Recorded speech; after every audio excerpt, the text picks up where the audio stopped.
21শে জুলাইয়ের পর কৃষ্ণনগর সাংগঠনিক জেলায় রদবদল হবে জানালেন কৃষ্ণনগরের সাংসদ মহুয়া মৈত্র। কৃষ্ণনগর রবীন্দ্র ভবনে 21শে জুলাইয়ের প্রস্তুতি সভায় কৃষ্ণনগর লোকসভা কেন্দ্রের বেশ কিছু ব্লকের নেতৃত্বের প্রতি ক্ষোভ উগরে দিল কৃষ্ণনগরের সাংসদ মহুয়া মৈত্র। একই সাথে 21শে জুলাইয়ের শহীদ দিবসের পর সাংগঠনিক রদবদল করবেন বলেও জানালেন তিনি।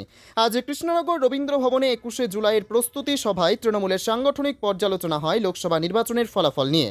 সেই সাংগঠনিক আলোচনায় উঠে আসে কৃষ্ণনগর লোকসভা কেন্দ্রের যেখানে যেখানে খারাপ ফল হয়েছে সেই বিষয়টি। বিশেষ করে কৃষ্ণনগর শহরাঞ্চলে তৃণমূল কংগ্রেসের ভোট ব্যাংকে বিরাট ধস নেমেছে। কৃষ্ণনগর পৌরসভা তৃণমূল কংগ্রেসের থাকলেও কৃষ্ণনগরের বেশিরভাগ ওয়ার্ডে তৃণমূল কংগ্রেসের ভরাডুবি হয়েছে। আর সিস্টেম অনুযায়ী খুব শীঘ্রই সাংগঠনিক রদবদল হবে বলেই জানালেন মহুয়া মৈত্র। তবে সাংবাদিকদের সামনে রেখা শর্মা ও দিল্লি পুলিশের এফআইআর নিয়ে প্রশ্ন করা হলে তিনি বিষয়টি এড়িয়ে যান।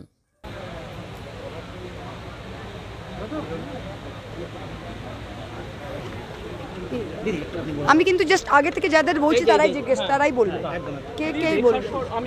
তুমি বলো বাস। আচ্ছা আমি এসব নিয়ে কথা বলছি না, আমার মিটিং নিয়ে কথা বলবে তো কথা না।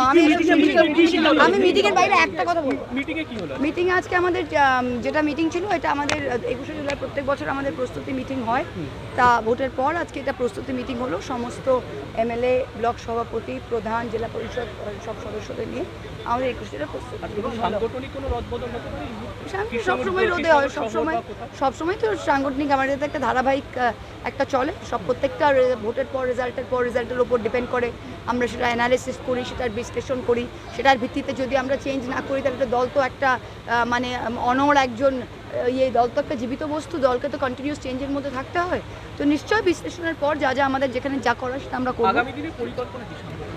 সাংগঠনিক যেরকম চলছে আগামী দিনে আমাদের 21শে জুলাইকে সামনে রেখে 16 তারিখে আমাদের জনসভা আছে, 16 তারিখে আমাদের কৃষ্ণনগরে আছে, 17 তারিখে তেহট্ট 1 তেহট্ট 2 ব্লকে, 18 তারিখে নাকাশিপাড়া কালীগঞ্জে, 19 তারিখে চাপড়ায়, তারপর 21শে জুলাই যাব, তারপর পার্লামেন্ট করে ফিরে এসে আবার যেরকম প্রত্যেকটা ব্লকে আমাদের যেরকম হয় প্রত্যেকটা মাসে প্রত্যেক ব্লকে মিটিং সেরকম আবার চালু হবে। আর লোকসভার বিশ্লেষণ সব কিছুই অন ট্র্যাক।